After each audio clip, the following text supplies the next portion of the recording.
The opioid epidemic here in the U.S. seems to be worsening. Numbers tell us nearly 100 people die each and every day, according to the CDC, a crisis on par with the height of the AIDS epidemic in the 80s and 90s. How did it get so bad so quickly? Rick Leventhal has more on that story here in New York City. Rick? Well, Bill, one doctor described this as a perfect storm of unfortunate circumstances. A pair of studies decades ago that suggested opioids were a non-addictive solution to treating pain, and then pharmaceutical companies aggressively marketing the drugs to the masses. The results are staggering. More people are dying now from drug overdoses than from car crashes and gun homicides combined.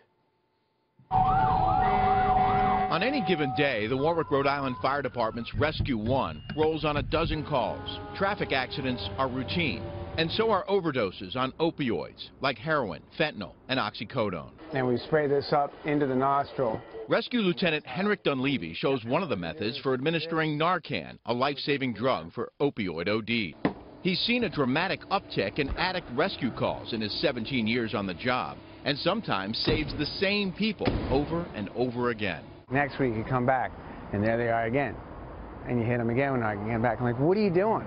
The worst drug-induced epidemic in U.S. history. Bertha Madras is a neuroscientist on President Trump's opioid task force. She says the crisis traces its origins to a pair of studies in the 1980s, including this one in the New England Journal of Medicine, which declared addiction was rare for patients treated with narcotics. Pharmaceutical companies launched aggressive campaigns promoting powerful meds like Vicodin and OxyContin. There was movement to name pain as the fifth vital sign, and physicians began writing hundreds of millions of prescriptions based on what Madras calls poor science. Nobody had done long-term studies on treating chronic pain with opioids. There was nothing in the literature.